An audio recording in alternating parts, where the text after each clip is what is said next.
Hello, everybody, and welcome to the very first figure review on the channel where we highlight the 1/6 scale Halloween 4 The Return of Michael Myers from Trick or Treat Studios.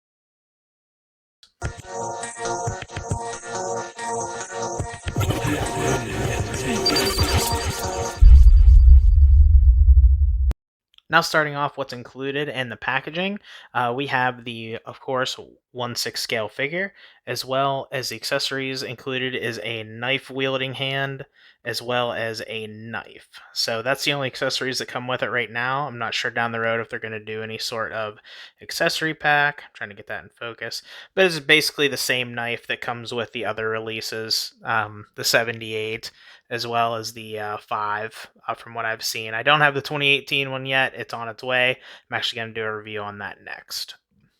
So the box itself has the iconic movie poster with the H1 mask on it. So some folks might going to the movie be expecting that mask, and of course the Wallace house down on the bottom right corner, and as well as Trick or Treat logo. So on the back, it actually has the dream sequence Michael from Jamie's dream. That's a pretty awesome shot. And then on the inside, it does the window box display in case people want to keep their stuff in their boxes.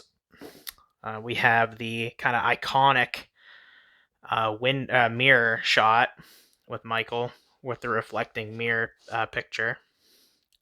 And on the inside, I thought that was interesting. I'm going to pull this out. Actually remove the plastic that holds the figure in there just for ease here. The inside holder that kind of works as like the back actually has the artwork from inside the gas station. So if you remember this particular scene, this is when Dr. Loomis sees Michael for the first time. And I'm actually going to bring that up a little later because it's something I feel like Trick or Treat Studios may have missed out on this figure. But other than that, that's the packaging. Looks really nice. Great for a display.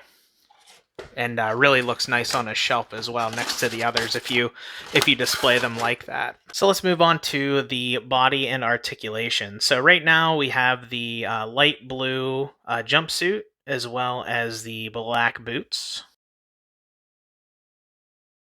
He has burned hands, which is movie accurate from part 2. This is supposed to be happening after part 2. So there's the aftermath of part 2. And then we have the head sculpt here. Very true to the film. If you look at this still kind of in the background, matching it up with the sculpt itself. My only thing here is the neck is a little long, so you kind of have to finagle the jumpsuit up a little bit to kind of get the same effect. Because if you can kind of see here in the neck here, it's very similar to what it would look like right here. So basically, George P. Wilbur kind of had almost a tucked in neck. When you see where it goes later in the franchise, that the neck of this mask goes literally everywhere. So it can be a little different from movie to movie. But the sculpt overall, it's pretty good. The hair is slicked back, which is pretty iconic to this film. In the other movies, it's always very messy, not very sleek, unlike this one. This one has also some stray hairs painted in. Some just extra detail. The slit in the mask. And swivels all the way around, which leads us into our articulation. The body is basically the same that would be for like the 78 or the Revenge of Michael Myers from what I've seen, the part 5. So right now we have swivel wrist. They can spin up, down. Very good for pushing out. Arms go about just about below the shoulder. I mean, you're not going to get many dynamic poses this way, but that's about as far as they go without any sort of give, which is fine. I mean, generally, you can get the elbow back if you want to do something, over. With a stabbing motion, that's definitely doable. The knees has a double joint. Not sure if I can pull it up, but see a double joint there. Not sure if you would be ever bending your Myers knee, but if you wanted to try to have them in a walk, I mean, good luck kind of with this, with these bodies. They kind of have a problem standing. But other than that, you can get some cool dynamic poses with a bend of the knee or the ankle. Those swivel back and forth. Most of the time, that's the only way I can get these guys to stand if I swivel the ankles a little bit. So that's kind of typically point down to his legs there.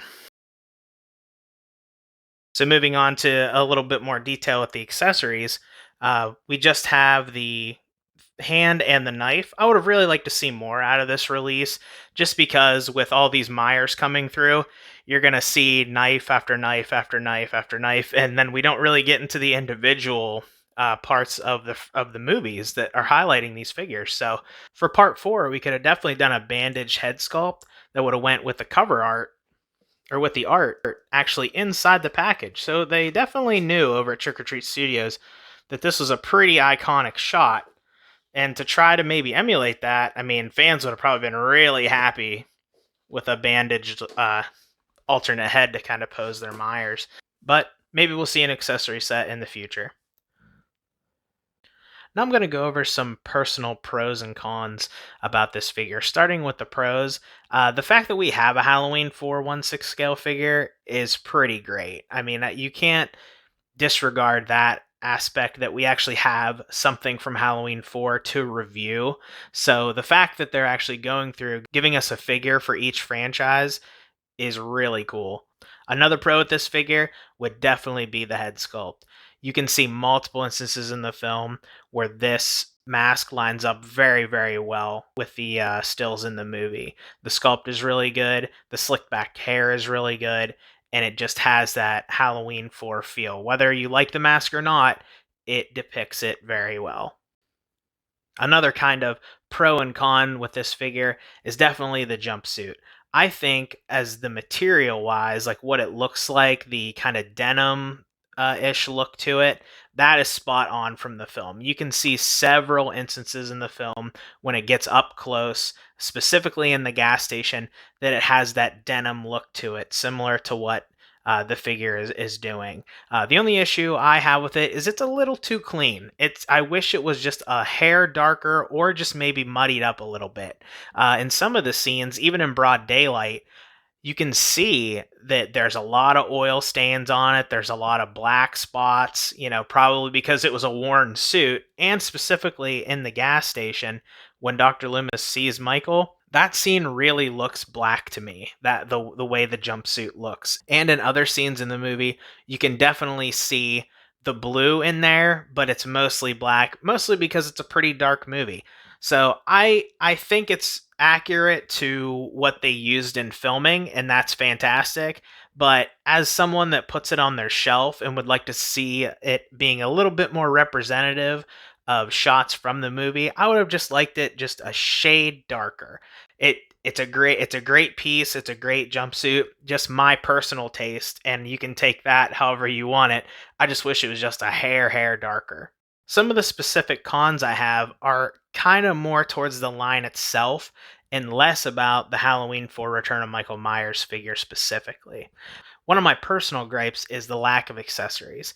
I know I said a pro was the price point, and part of the reason that they can keep that price down is lack of accessories, but honestly, I wouldn't mind even paying a little more if we got something similar to a bandage head sculpt.